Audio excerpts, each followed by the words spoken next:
Some of you have watched my other video by now. This is my new to me 2014 GT500 Super Snake. So today I thought, just because I always get a lot of confusion with these, and obviously a lot of people do know what they are, and you know, Shelby American does build these. But I wanted to go over kind of what makes the Super Snake special, obviously in particular 1314 Super Snake.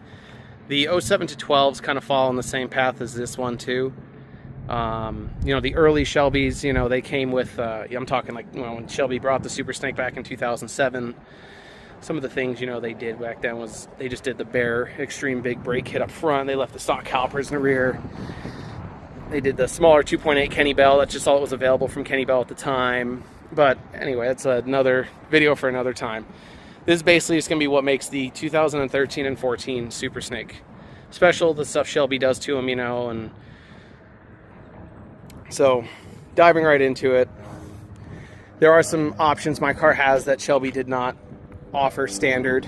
Not many, but my car does have the billet Watts link, which I'll try and get a quick underside of this. Kind of see it right there, the silver part. That does delete the panhard rod and keeps the diff centered a lot better overall. Yes, Shelby did put a lot of Super Snake badges on these cars. The fuel tank one is actually, or the fake fuel tank lid cover is actually pretty nice. It's billet opposed to the plastic one. Just the design, I really like it, how they did the snake on it. I did add the billet fuel door. Shelby did offer these too, but this was one I added myself. The big thing Shelby does, which I think is one of the coolest parts of the car, is they do upgrade the brakes. They put the Wilwood 4-piston rear calipers in. This deletes the single piston rear caliper.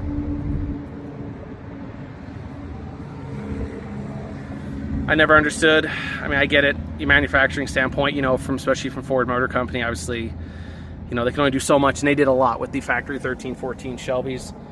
But the rear caliper drove me nuts and drove a lot of other guys nuts, the single little piston caliper. So this is a great upgrade from Shelby. You can see they put the lettering on it. They do offer, they only came in two colors. For the standard Super Snake was either the black with kind of the darker red, almost matching my paint, kind of a ruby red Shelby lettering. It's kind of hard to see in there, I guess, with the light. But, or the brighter torch red looking Wilwoods. Shelby also did the 20-inch modular H9 wheels. That's who makes these for Shelby. The rears are 20 by 11. The fronts are 20 by 9. You can see the funny thing I should say with the fronts, these are actually a 14-inch rotor in the front, while the standard 1314 is a 15-inch Brembo. Not much of a, you know, crazy difference, but some people, it's kind of interesting to know that. But again, the Wilwoods look really great on here. Just love the design of the rotor hat. Shelby also includes the brake cooling ducts. You can kind of see it right there. So it actually goes into the back of the disc backing plate. Cools the rear, cools the front rotors. The Super Snake front splitter, pretty iconic for these cars. Everyone's the best looking splitter for these cars. I've had one on every one of my 1314 Shelbys. The most iconic part, the Super Snake hood, in my opinion. Shelby no longer offers this hood, but just the way they did it. Now again, the rear vents are functional. These do go into the engine bay for heat extraction. The front is not functional. It just closes off in there. Some people drill holes into it. I'm not going to do that, but some people have done that. The badging, of course, up front here. As some of you know, I made my old 2013 Super Snake, or GT500 was a Super Snake clone that I kind of built. Didn't come to this standard exactly, but I did a lot of the stuff, like I did the lettering. The one thing I did notice was the badging is still a little bit different on these.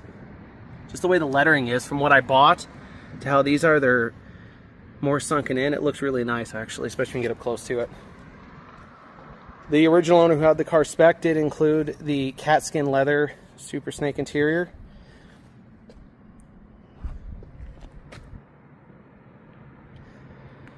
he opted for the block off plates. These go all the way through. How they block them off, kind of see over on that one. So it is completely closed off. I did find a set of the Super Snake side scoops that I am getting painted currently. I'll probably put them on. And then they all Super Snakes came with the side scoops right here. Those are from Ford. These are actually like, they came on the California Special Mustangs and stuff, so. But they still look great on there.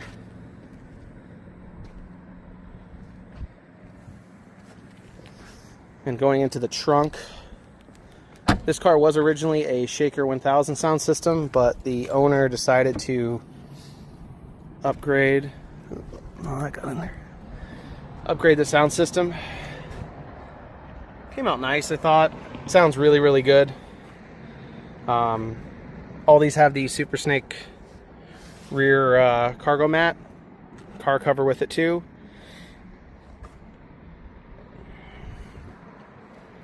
Same with the inside. Super Snake floor mats. This car is CSM 98. Pretty cool CSM number. If you follow anything with Shelby American and Carroll Shelby, 98 was kind of his lucky race number. One of the 65 Cobra Daytonas, if I'm quoting that correctly. One Daytona, the 24 Hours Daytona had that number on it. The pillar pod that Shelby includes in all the 2010 to 14 Super Snakes.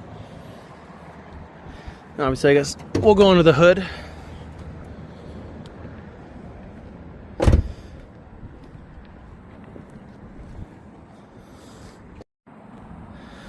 Under the hood now. So for the most part, this is exactly how this car comes from Shelby American. Shelby American, they included both the aluminum tanks, which a lot of guys did like to do these. I had them in pretty much all my other GT500s I've owned. It is kind of interesting how they ran the, which as I was wondering about this, honestly, about owning a Super Snake, I wasn't sure. The Kenny Bell is a liquid cooled system. So the front of the bearings inside here are liquid cooled with coolant to keep everything where it should be and not overheat. How they ran it, if you own a 1314, you'll know what I'm talking about. The line comes out for the intercooler right out of here. This goes into the tank. Now on a standard 1314, it does come across here. It has a bypass line where not much coolant runs through the tank, and that's the intercooler pump. It runs in here. How Shelby did it was they just bypassed the entire system, which is kind of what I've done with some of my other GT500s. So coolant runs in here. Here's your liquid cooled line there. Then it runs down here, and it just tees off into the intercooler pump. Shelby did a really nice job how they did it. I like that. But I always wondered how they did that. So maybe somebody else who was wondering how Super Snakes ran the intercooler lines. Not that it's a crazy detail, but it's kind of interesting. I added, this was from my other GT500 I kept before I sold it. I kept the OG Shelby battery cover and the brake reservoir cover. It has a nice kind of completion to the engine bay. But the 1314 Super Snakes come with a 3.6 Kenny Bell, liquid cooled, with a 4-inch upper pulley, stock lower. You can see they're all engraved in the back.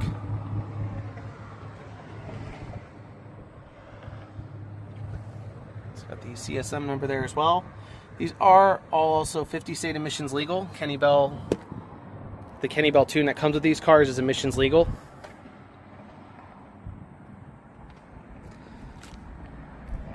Shelby did independently test these with, I believe it was Muscle Mustangs, if I remember this correctly. They did test these cars. This car also has a 373 gear upgrade. This car ran a 10.6 quarter mile time at 137 miles an hour, if I remember that correctly. Pretty sure that's what they had. I have the brochure at home. I should have brought that with me, but I believe it was 10.6 at 137 is what these cars ran in the quarter mile. These cars, stock 1314 Shelby, usually trap around 126 miles an hour. So it does make sense, especially with the power output these jump to. Shelby does rate these, or I should say, because Kenny Bell does supply the supercharger, they rate these at 850 horsepower. They usually down around 750 to 760 horsepower. That's the typical dyno numbers we'll see with these cars. Shelby also includes the upgraded aluminum radiator. Really nice piece. And they include also the Super Snake heat exchanger, which is the extreme duty version. They also have the competition that was in the Shelby 1000s, but this was the intercooler they picked to run for the Super Snakes. Still a great intercooler. The Shelby adds this upper grill mesh piece right here. The other owner, he added the lower grill mesh. This does not come with this, but I think it looks nice and it actually does protect the intercooler quite a bit. Again, the stripes on there.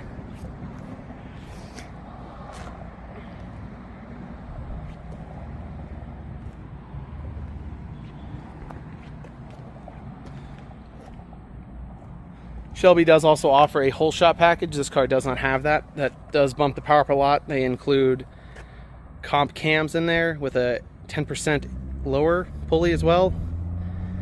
Long tube headers. They also build up the diff. They do a lot of really nice stuff with the whole shot package.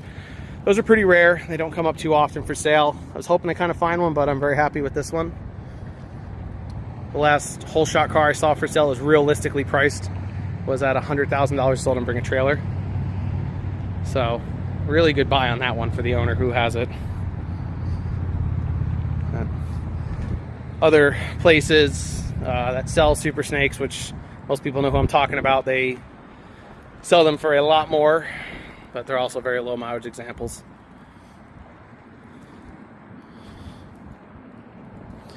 Kenny Bell, or they do supply the Boost-A-Pump as well in here. Kind of pop this up too to show with the sound system.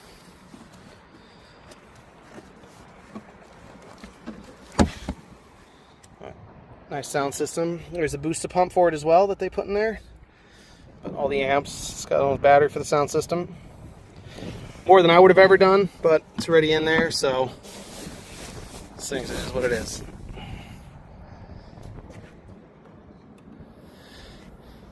As far as the rest of the suspension, since I only touched over the Watts link, Shelby uses the Ford Racing Blue Springs on here. Kind of hard to see inside. I'm going to see if we can try and take a peek and see them, but it's kind of hard to see inside there. See them right there a little bit. Those are the springs they run. Gives it a nice drop all the way around. Not too slammed, but it looks good. They also include the Maxim Motorsports caster camber plates. If you ever lower these cars, you know these things have a lot of camber, unless you do the camber plate, so definitely a good upgrade. But Shelby kind of hits, you know, they touch on everything with these cars, and they honestly kind of fix anything that you would want to do to them, especially just for a standard Super Snake. Again, whole shot package is cool to own, but they're hard to find, and you know, there is more maintenance with them. These are, you know, these cars are only going to go up in value, in my opinion. Shelby only built, and again, we don't know the actual production numbers due to Shelby kind of keeping it. They just never released to the public. It doesn't matter. For any of the 2007 to 14 Super Snakes, they never released how many were actually built. You know, speculation. The 2013s, I've heard as low as 180 Super Snakes were built for 2013. Again, I have nothing to back that up, but just from what I've talked to other Super Snake owners and looking at CSM numbers, we've heard upwards of 300 plus were built for 2014 Super Snakes. So if you want to look for maybe a rare one, maybe you don't mind some of the stuff that the 2014 GT500 offers over the 2013. 13 might be a rare option that may go for more money in the near future, who knows. Again, the one big thing difference between the 13 and 14 GT500s is the Pony and the Cobra. So the 2013 has the Pony in it, and the 2014 says Shelby GT500, and it has Cobra in the middle, which I always like that.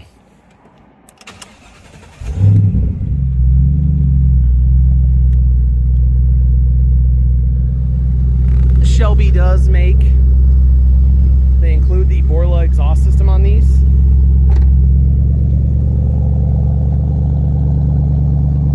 Has a really nice tone to it.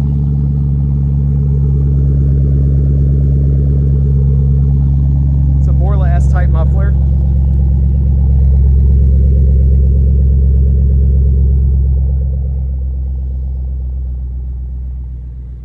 Kenny Bell has a great whistle to it.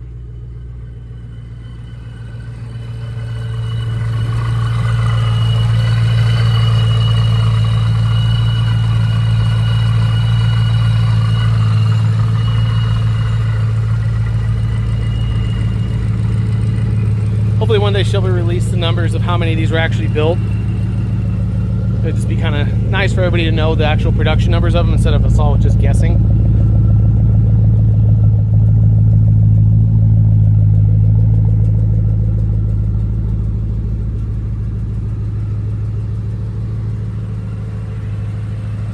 Anyway, hopefully you guys enjoyed the video.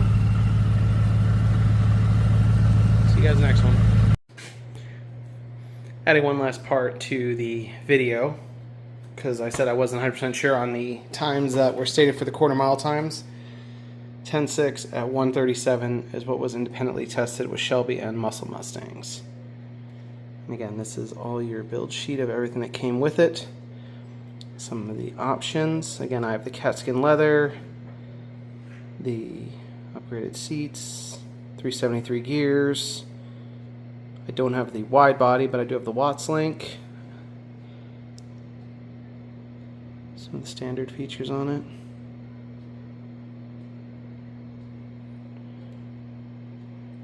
Mine is also a museum delivery as well. Unfortunately, the original owner did not include the jacket, but that's life. Pretty cool. So, just wanted to add that into the video. The brochure as well.